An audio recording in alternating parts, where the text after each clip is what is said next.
Hey y'all, I am Vicki Gibbs and I'm going to invite some panelists up here to join me for this conversation. So Dr. Shante, Alana, and Jay, come on up.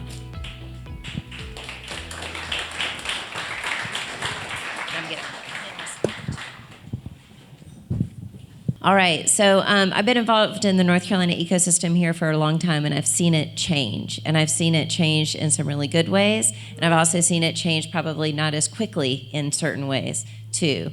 So I'm really excited to be here with you to launch this SSBCI 2.0. And here I'm excited to have panelists with me who can speak to us about the state of VC in North Carolina as well as the state of VC in the nation. So I'm gonna have each of them introduce themselves, and then I'm gonna have some Q&A here for them, and we're gonna just learn as we go. So Dr. Shante, we're gonna start off with you. So if you could introduce yourself, your fund, and your thesis, that would be great, and I'm gonna hand this one off. So. Okay, well, Dr. Shante Williams, Dr. Shante in these internet streets, if you ever see me out. I am the CEO and co-founder of Black Pearl Global Investments. We are a healthcare asset management firm, and I said asset management, not venture capital, because we do VC, PE, debt, and then we have some health advisory arms as well in 3 countries now. Our thesis is investing in companies that are going to do one of 3 things: reduce costs for healthcare, improve the outcomes for everybody, or increase the access. So we focus globally. Our main territories are the US, the Caribbean, and Africa. Yes, we actually have an office in Accra, Ghana, and a team that's kicking butt over there. But really, I always say this, if VC is not very diverse, healthcare in VC is an island by itself, and we at Black Pearl are trying to turn the corner for any entrepreneur really looking to break into the healthcare space and really change how their health is affected or their community's health is affected anywhere around the world.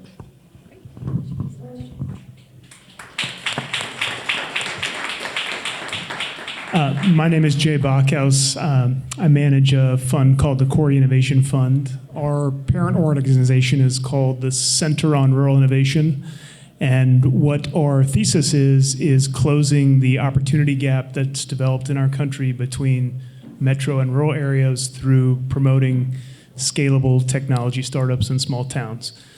So CORI was founded about 5 years ago. There are now 35 partner communities across the country, 2 in North Carolina, Wilkes County and Wilson, North Carolina. One of our first investments in our first fund was actually a company in Wilson, North Carolina called Shift Auto. So we're finding great entrepreneurs making scalable technology work in small towns. And thank you for having me on the panel. Hello, everyone. My name is Alana Mann. I'm a partner at Latimer Ventures. We're an early-stage venture fund focused on investing in enterprise SaaS companies, specifically those with a Black and Latinx founder on the founding team. And so we like to lead early Series A rounds, and just excited to be here. Prior to joining Latimer, I was at an early-stage venture fund as well called Cultivation. So very familiar with the undercapitalized geographies mix, and I'm a resident of Nashville, Tennessee, which in some ways is very similar to Durham, and lots of opportunity to build and contribute to the ecosystem there. So Alana, I'm gonna start off with you. I'm gonna ask you a question just for you. So you mentioned that Latimer invests in Black and Hispanic enterprise SaaS firms. So why did y'all select that sort of target, and why is that a winning strategy for y'all? Yeah, of course. So we selected enterprise SaaS because it's what myself and our managing partner, Luke Cooper, knows really well, but also enterprise SaaS is where a lot of the historic returns have been. So if you look at all of the returns that have happened since 2009, 1.1 trillion of that has been from enterprise SaaS versus 300 billion that's attributed to consumer once you strip out Facebook and WhatsApp. And then when you hone in on those numbers even more, because we really pride ourselves on being data-driven, we've seen seen that in the past few years, there's a mass cohort of Black founders who are outperforming the general cohort as it relates to getting to that Series A. So 1 out of 3 Black founders is getting to that Series A versus the average company 1 in 15. And so really this is, a group of people who have been underserved by venture capital at large, and we feel uniquely compelled to help them. And how do we help them? For us, we're bullish on bringing the M&A playbook to early stage VC, which a lot of people will say, hey, that sounds like a PE strategy. What are you guys doing? But for us, it's, we want to be gap closing and build generational wealth for Black and Latinx communities. So just getting those founders to a fundraise is not enough for them to then be able to give back to their communities and to scale that up, right? We need to see more unicorns, we need to see more exits, and helping those founders navigate that path to an exit is really how we win, and have been fortunate to, win allocation and competitive deals that way as well. Great, thanks. So Jay, you're investing in rural entrepreneurs. What have you traditionally seen as challenges, and what are the trends there? Are you seeing more investment, or are you seeing still that it's really hard for those entrepreneurs to get seen?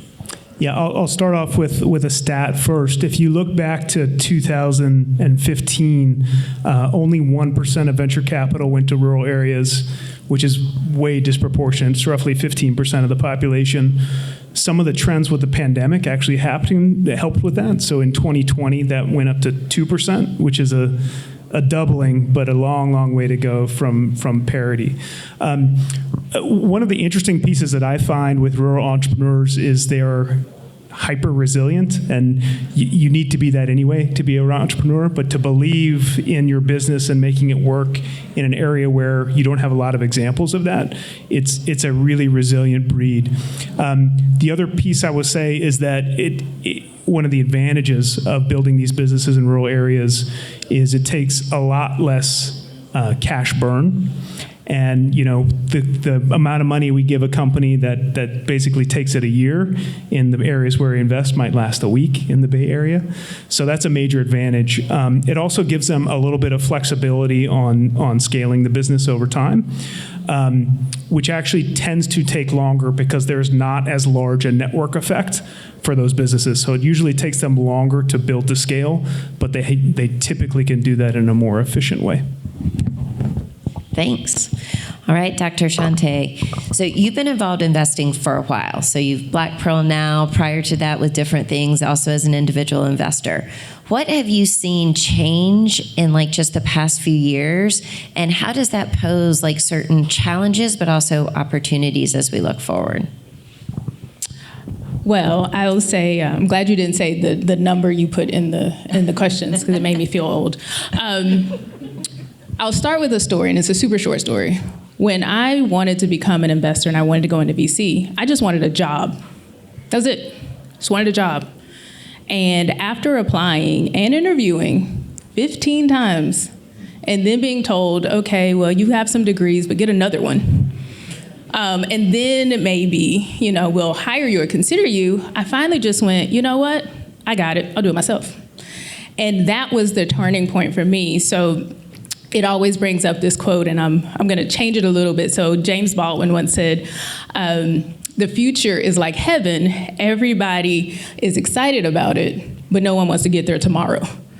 And that's exactly how I feel about inclusivity as we continue to go forward. One of the things I would say that has changed is the number of people that are intentionally investing at this point. So when I first started, I didn't see a lot of women. I still don't see a lot of women, but there's more than zero. I didn't see a lot of Black people, a lot of brown people. I didn't see people who were interested in rural or other geographies. Now that's starting to change and starting to shift. And I would say, I would be remiss if I didn't say we saw this peak. You said doubling at 2%. We saw a peak of 2.3% in VC capital that went to Black folks because of intentionality. And then what did we see happen? Back off the cliff. And it's actually lower than it started before that. And that tells me that the intentionality was more an emotional reaction. So that's one of the things, I've seen a shift, and now we're paying attention to the founders. We might be paying attention to the funds, meaning we're happy to put them in a news story. We're not writing them checks. And that's the thing where intentional visibility, we'll call it, has to be coupled with intentional check writing. So for me, it's now... It's turning that corner, really turning it on and saying, okay, let's not fall into the illusion of inclusion. Oh, we got all these people in, it's great. It's now starting to say, yes, I'm going to write the check to a fund manager of color. I'm going to invest in a business. I'm going to not just look at women to pull them in my portfolio, I'm going to write the check. And then on top of that, get out of the way. Because the other thing I see, I get people to ask me all the time, and my partners, I'm a partner in 2 different funds. People say, oh my gosh, help me with a pipeline. I know you have one. Yes, I do. Guess what they don't want to do? Write me the check. They want me to give the pipeline, and then they go run around and take the victory laps. And we've now said, if you want my pipeline, show me the money. And I think that's where we are today. So I want to pull at that string a little bit, and this is direct. All of y'all can kind of comment on this. I would appreciate that, but that comes up a lot, which is deal flow. And I would love for y'all to talk a little bit how you source deal flow and how you've grown those networks over time. Because I've talked with investors, and they're like, well, I just can't find people who are Black or brown or women or rural, and it's like they're there. So how do y'all source deal flow? How are you finding your deal flow? Speak a little bit about that so we can kind of go down the line. When I hear that comment, the first thing that comes to mind is, yeah, we out here. The internet exists, right? And it's not hard anymore, so that's not an excuse. But for me, and I'll just brag on the teams that I am a part of and the people that really do the work.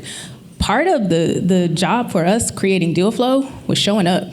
And so for us, we started showing up between LinkedIn, my inbox, our info inboxes. We see more than 1,000 deals come through those avenues a month, in a month, which tells me anybody that says they can't find a valuable Black or brown fund manager or enterprise is just lying. So for us, showing up was 99% of the battle. Now, due diligence is a different story, but the deal flow itself, I started saying, go outside, get on Google, Google exists, right? So for us, it was absolutely just showing up and then all of a sudden saying, these are the things we're looking for. And there were so many companies in healthcare that came forward and said, I didn't even know Black people wrote VC checks. I hear that a lot.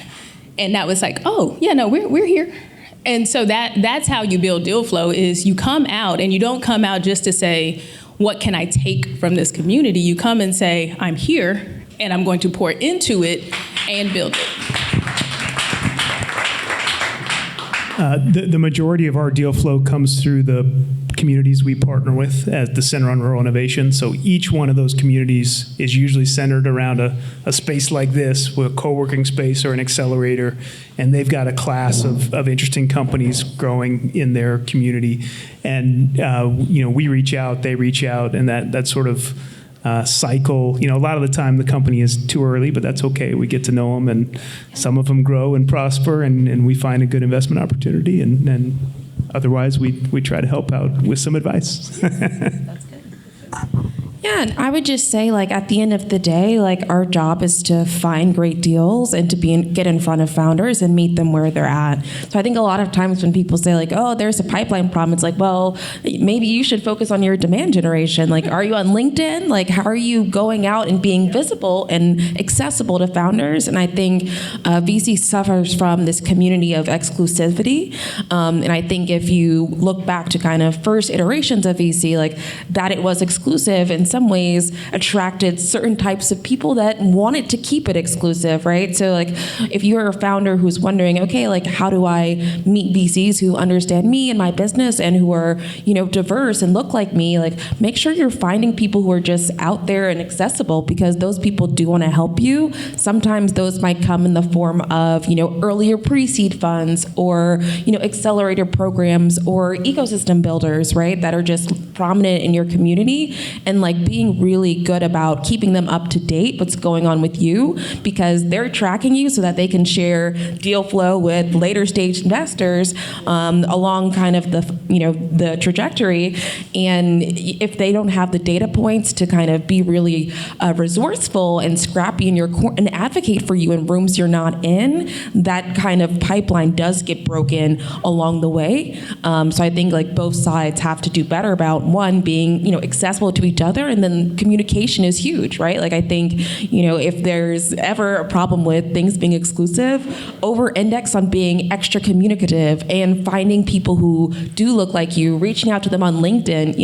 I used to say LinkedIn was my least favorite social media channel for deal flow, and I ended up doing a deal last year based off of LinkedIn, right? So, and it just goes to show that sometimes we all have to adapt and pivot to whatever works from a communication standpoint to get better, but we all are in this together, and that collaboration is needed.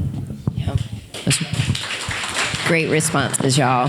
So, again, pulling at that string a little bit, y'all all had a very consistent thing, which was be in the communities that you're trying to do deals with, right? And they are out there, and it's a matter of reaching out and being involved.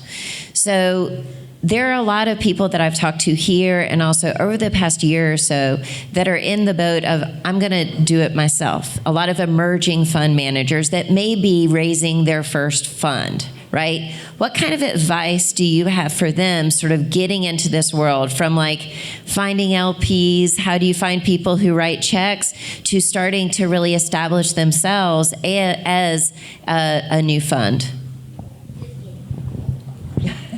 I'm happy to go first. After I say don't do it, running a fund early on doesn't make you very much money. And I don't know that people know that immediately. But you have to talk to people. I think one of the biggest things that I think stops people is they want to whisper about the thing they're planning. If you're going to do it, you got to go boldly at it. And that means, just like I said, deals are out there, LPs are out there, funds of funds are out there, but you have to open up your mouth and actually say, hey, this is what I'm trying to do.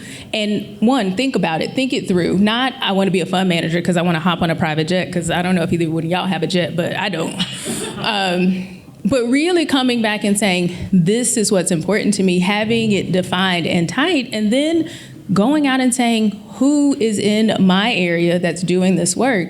And while I am not an advocate of pick your brain sessions, I can see some people that have taken the time to sit with me when I was in my fundraising crisis. It's hard. It's going to take you longer your first time around. It's not going to be easy. No, just because you're super brilliant and you have several degrees, people aren't going to go, oh, you can have the $7 million. Yes.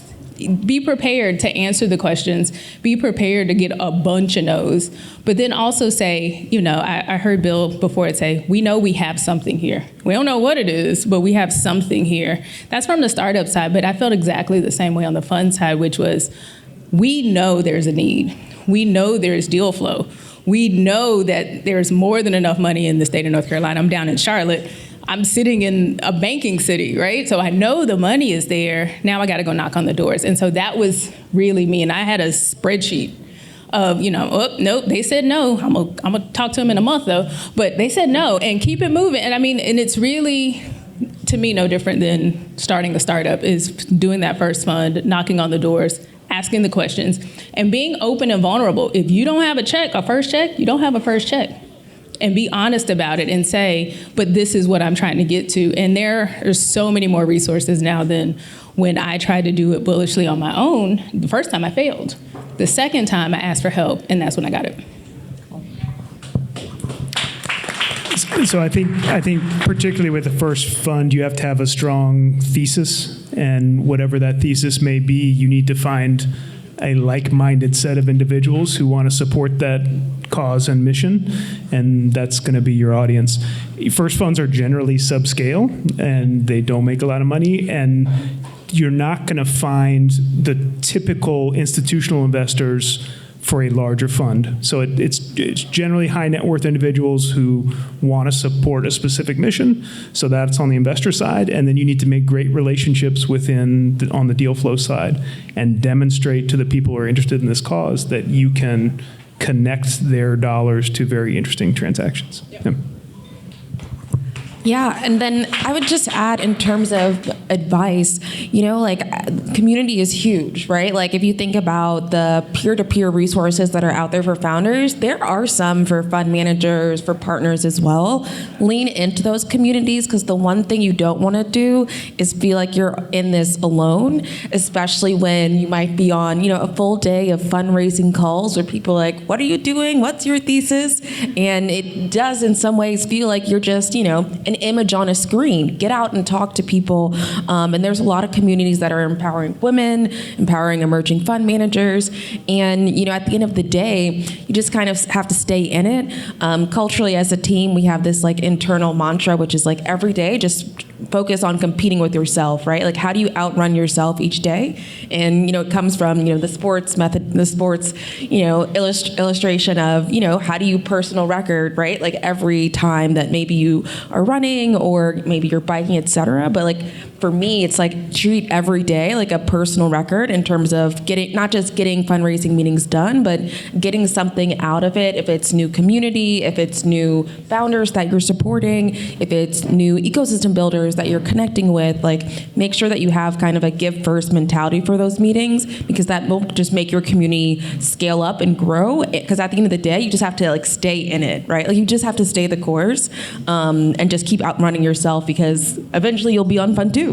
And that's the goal, right? To just keep going and being able to scale up the infrastructure that is you in those earliest stages. Thanks. I know. So with this, one of the things I've noticed that all of y'all have in common is not only the fact that you're involved in the communities that you're trying to invest in, but why you're investing and why you have a fund is to grow the communities that you're investing. It's not just about creating wealth for you or the LPs. It's about, bettering the communities, creating generational wealth, and creating economic development in the rural communities. So when we talk about programs like SSBCI, where you're investing alongside this fund of funds, where there's the additional funds that come in, what kind of opportunity does SSBCI and this NCInvest, does it provide to fund managers as well as firms as we move forward? I think first and foremost, your dollars just go further. If you're on Fund 1 and you have somebody that can come on and say, I'm going to join you in that effort, guess what? I can do a bigger deal. As someone who has written checks from, pre-seed all the way to Series A at this point, if you're not writing a 6-figure check, I've had it happen twice now where we get washed out of the cap table really easily if we can't up our ante by sometimes 10 or 100-fold. And for us, it's okay, having a partner come alongside and say, if this is what you're doing and this is who you're supporting, we want to partner with you. Your funds go so much further and you can make a tremendous impact. I sometimes joke, I think, some communities are going to $5,000, $10,000, and $20,000 our businesses into ruin, because ultimately a $5,000 is nice. It's nice as a jumpstart. It's not nice if you need to scale. Even in a rural community, I don't think $5,000 goes, but so far. So literally, we'll take it. But don't have it, Facebook-sized expectations, right? And so I think for me, the partner coming alongside us growing those checks, us being able to then write those checks into companies, it helps them to, as we like to say, stay on the track. They're running a race. Every time they have to get off to raise another check, they got to get off, slow down, stop, talk to a bunch of people, raise money, and then get back on the race. And it's a cold start all over again. So the bigger the check we can write, the more they can just keep going. And they're going to get to that $300 or $600 million level because they didn't have to keep getting off the track. Yeah, so I think Rodney would appreciate this. The Brookings Institute did an analysis of venture capital, and in any given year, VC in the United States is 0.1 to 0.2% of GDP. Those businesses go on to generate 20% of U.S. GDP.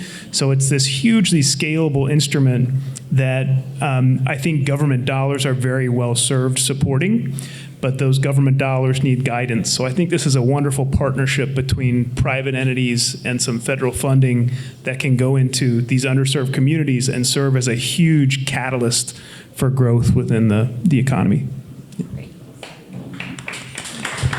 I don't think there's anything else I'll add for that. So I'm going to try to keep us on time here. I have one final question for each of you. So there are a number of investors sitting out here in the audience, right? There are investors who have VC funds, there are individual angels, there are LPs. What advice do you have for them and the opportunity that SSBCI presents to them with regard to getting involved with certain funds, or also just having this opportunity to invest in SETI founders? So just one piece of advice for the investors in the room. We'll start that way. Yeah, I think, the biggest piece of advice for investors in the room is use this community now as not just an opportunity for capital formation, but hopefully you can start seeing the ecosystem and the larger economies of scale that capital formation can have with this one, not just one check, but especially if you're thinking about, okay, like what is the scalability of, SSBCI dollars if you're if you're co-investing into a fund. Well, it's not just a fund one, it should be a fund two, a fund three, the entire journey or the next decade that you're excited about to partner with one of these, amazing fund managers that the SBCI dollars are, uplifting. And so I think it's really understanding that this is a longer term strategy and partnership that can be as much as you make of it, but the opportunity that now, the government is focused on impact at scale is really huge and immense if people really get out there and participate.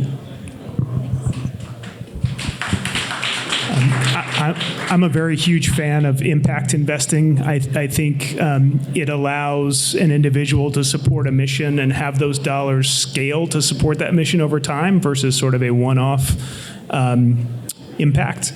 So I would just give advice to take the opportunity to marry your mission-driven aspects and your wealth creation, personal financial aspects within a program like this. I think it's an amazing opportunity.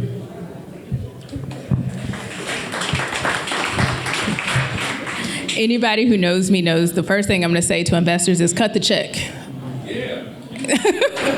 And then two, leverage these dollars to cut a bigger check. And then not just use this as an opportunity to just see, SETI founders as less risky for, as long as there are funds in the bucket, but see it as an opportunity to truly learn and retool your thinking as it relates to risks so that it doesn't take an SSBCI fund in order for you to proactively go out and seek those founders, to proactively write those checks, to proactively be a part of the community. So I would say those three things: cut the check, cut a bigger check, and then use this opportunity to rethink how you cut checks in the future. Great. Thank y'all very much. Key message: get involved and get started. Thank you all for being here for the panel. If we can give them a round of applause, I'm going to turn it back to Bridget.